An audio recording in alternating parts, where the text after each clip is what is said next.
Hello, welcome everyone. Good morning, good afternoon, good evening, depending upon where you are in the world. Welcome. Another great episode of The Good Word with yours truly, Mr. Frederick, coming right back at you. All right, guys, today I have another good word. Happy Friday, by the way. I have another good word for you guys. Very important. This one is probably one of my most important messages that I always keep for myself as a life coach.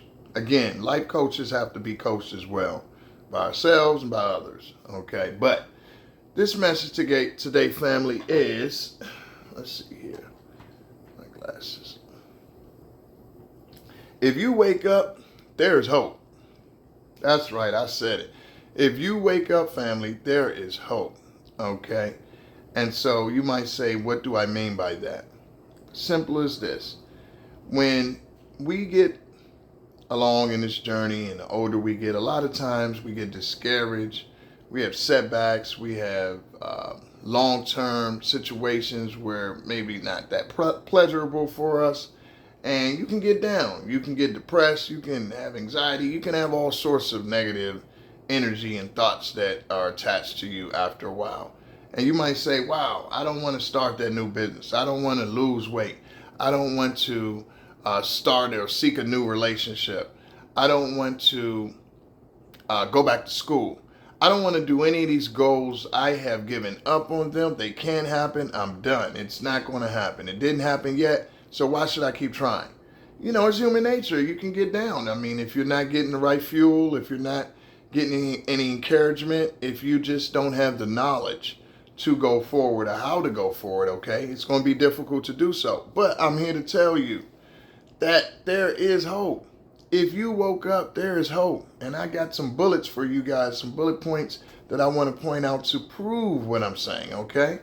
And one is, no matter how old you are, you were just wiser. Think about it like this. How many of us in our younger years, certain things we handled differently and we fumbled and we just really couldn't manage what we had at that time? I have news for you, family. Don't feel regretful about it. Don't feel bad. Listen, it wasn't your time. You weren't ready. You didn't have the knowledge. All of the things weren't available. The Lord wasn't making it available for you because everything's on God's time. So don't look at the perspective of, oh, that time has gone past or I'm too old. No, you are wiser now. Okay? You are wiser. Point out another point to that. There's no such thing as failure, family. All there is starting over with more information. That's it.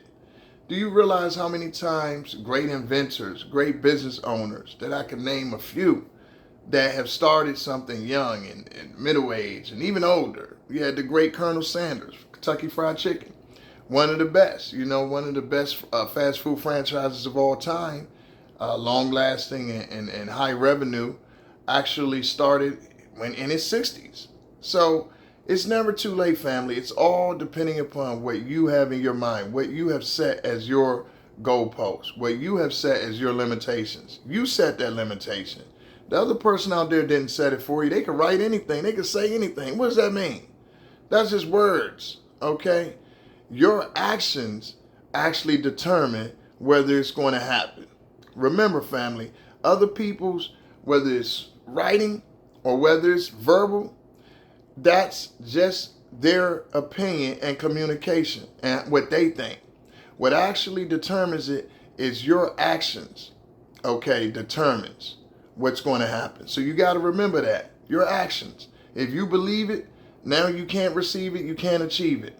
But if you believe what you believe, if you have your own internal dialogue that says, no, I can do it, you can.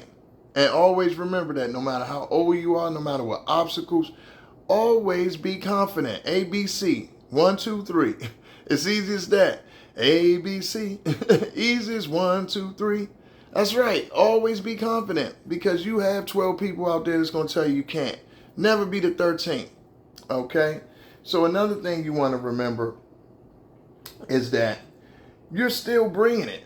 While others are mentally burnt out. You are still bringing it. You can still do whatever you want to do as long as you are bringing it. As long as you are putting forth the effort. Hold on, guys. Got another Got another interruption from my frisky friend.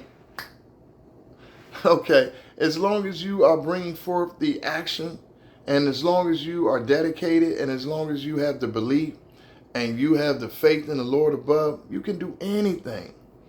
I want to go to a scripture that actually speaks to that, family, because I am a life coach, but I'm faith based as well, because that starts everything and it ends everything, okay? And so this is John 14:21, which I love this one. He that hath my commandments and keepeth them, he it is that loveth me. And he that loveth me shall be loved of my Father. And I will love him, and I will manifest myself to him. Amen. Now, that says a lot. That says that if you keep faithful to the commandments and you do what's right, okay, and you love God, God's going to love you, and he's going to manifest himself to you. God is in everything, family. So all your endeavors, all your hopes, all your dreams, God is involved. And that means it's possible if he's involved. At sickness, he can heal you. Poverty, he can make you wealthy. Love, he can get, it all flows through him. So that's the answer right there. So I don't want to hear I'm too old, I can't do it, I didn't make it. Hey, I know. You're not. You just keep going. You keep persevering, family. Okay, and another thing you got to remember is when a lot of people are younger, they don't know exactly how important time. They have no real basis. Where would they get the understanding of time? They haven't been here long. So they don't have an understanding of how much effort you need to put into what to get what you want. They just don't have it for the most part. Some are better, or I won't say luckier, but some are more successful in managing their time early on in life than others, and they usually reach a certain point in their life earlier because they have an understanding of what you put your effort in, and you see the results. But some people stumble along. They might try this, they might try that, they might try several things, and they can't really settle on what they want to do, or maybe they do something and they want to move on to something else. Okay, either way, what you put into something is what you're going to get out of it, family. And so you got to remember that some people pour into certain things in their life because of maybe they're operating from their past wounds. Maybe they're operating from a mentality of lack, or trying to prove something to themselves or others. Therefore, time goes away. And now they don't know what they want to do. But when they shift and actually go into a new endeavor, it becomes something more successful for them because of the way God's alignment is, okay? The tools are available, the right people are in place, they have the right knowledge, they have the right heart posture, and everything aligns. And that's why you keep going, family. That's why you keep trying. That's why you try different things. That's why you don't give up.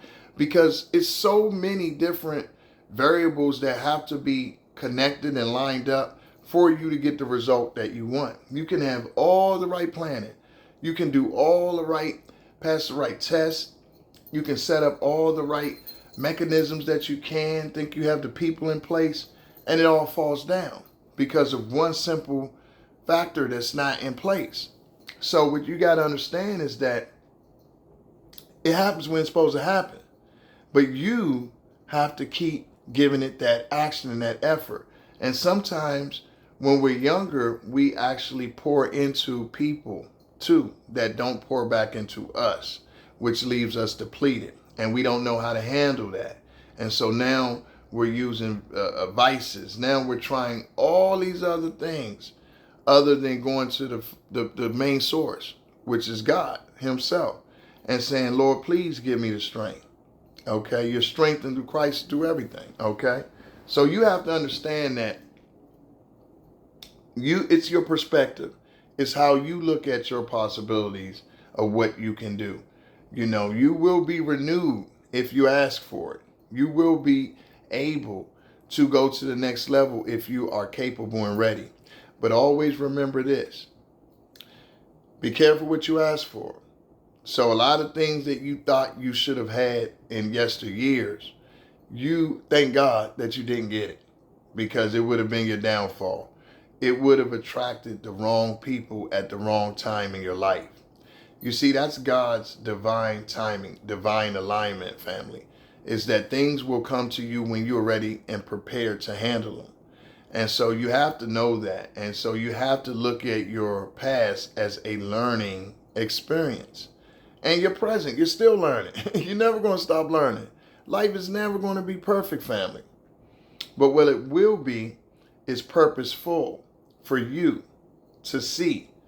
Okay? And that just depends on, are you using, what type of lenses and glasses are you wearing?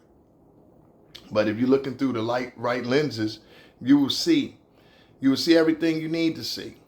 But if you have the wrong ones on, you'll never see. You'll never see. And you'll just be bumping around in the dark, going in every direction but the right one. So this is why you have to remember, if you wake up, family, you still have a chance. You got to look at what you have and not what you don't have. Okay, so many people are quick to say, oh, I don't have this. I had that going on when I was young. I went through this. This happened. I lost my money. I lost my health. I lost relatives. I lost my loved ones. Okay, yes, but you found you. You found you. Right, because you can still talk about it. So that means you have you. And from you, everything else flows. God, you, everything else. That's the way it goes, okay? So as long as you could talk about it, hey, family, it's not that bad. You're still here. He woke you up for a reason. You have awakened when a lot of people did not wake up. You know, it's an old African proverb, and it goes, if I'm wrong, please correct me, but it goes something like this. The leaning tree does not always fall first. Remember, family, the leaning tree does not always fall first. Meaning, only because someone looks down and out, only because they look like they're in the 12th round of a vicious, heavyweight battle fight of the century, and they got busted eyes and lips, broken jaw, as long as they're still swinging, they're still in the fight to win. And you got to remember that. That person that's looking great and got all his wind and legs up under him or her, they could get hit with one shot and be out of here. So as long as you still are in, and you're still swinging, you're still checking in when the bell rings, you have a chance. And the bell's ringing when you wake up. When you wake up in the morning, that's your gift. That's your ticket. That's your lottery ticket, family. When you wake up in the morning, you got something that a lot of millions of people didn't get. Remember that. You got it. You, the viewer, yes, you got it. Now, what are you going to do with it? You got an opportunity that a lot of people wish they had and didn't get it. What are you going to do with it? Are you going to sit up and say what you can't do? Are you going to sit up and make excuses for why you didn't do it? Who's holding you back? Who's stopping you? Or are you going to use that same mental energy to tell your brain, look for solutions? If you can't find a solution, look to change my mind. Look to change my mind so I can find the good in a bad situation. That's a choice, family. That's a choice. And you either look for it or you don't. And it's all going to be predicated on if you appreciate waking up. Yeah, you're not always going to feel great. Yeah, you're not always going to feel like you have your mission and your mind together and you're happy and jumping around and celebrating. No, you would be unreal if you had a constant joy. Joy wouldn't be joy without pain. Okay? So what makes joy is that we know pain exists. So when we feel that elation, when we feel that happy feeling, when we feel that feeling of satisfaction, serotonin and endorphins and dopamine, all of these are coming through, flowing through your body, mind, and soul. When we feel that, we appreciate it. We enjoy it right then and there in that present. Not worrying about the past, which is already done, can't change. You know, if it was bad, you didn't feel great then. So what's going to make it feel great now thinking about it? Not worry about the future. You don't know if that's going to happen. You don't know what's going to happen in the future. All you know is right now what you got. You know what you got right now. You know that you have something that a lot of people didn't get. You could strategize how you want to use it. You could try to enjoy the ride. Or you could say, this is a horrible ride. I don't like it. I want to go somewhere else. It's only two choices you have, family. But if you're here, if you're going to wake up, you might as well give it your all. You might as well put 110% into it. Don't give it 40% when that other person over there is giving it 110. So who do you think is going to get the reward? Only one of you can get it sometimes. If you're going for the same thing, same energy, only one. So is it going to go to the one that has 110% effort, energy? Or is it going to go to the person that wants to put 40%, half sleep, playing on their phone? I don't even wish I was here, for real. I wish I had something else I could do. Something that's not there for them, that's obviously not meant for them. They're thinking about, instead of what's right in front of you. What's right in front of you is what you're supposed to concentrate on. You better use it before you lose it. That's why it was given to you, to see what you were going to do with it. And it's your choice to take it and run with it and make the most out of it. That's why you can give two people the same opportunity, put the same two people in the same situation. One person sees nothing but lack, sees nothing but nothingness and emptiness and failure and no opportunity. And the other person sees opportunity. They see abundance. They see joy. They see all of that, all starting with them appreciating that they are there and they woke up. And this is what the Lord gifted them with. Make the choice. You got the info. Love what you do, family, and do what you love. Peace.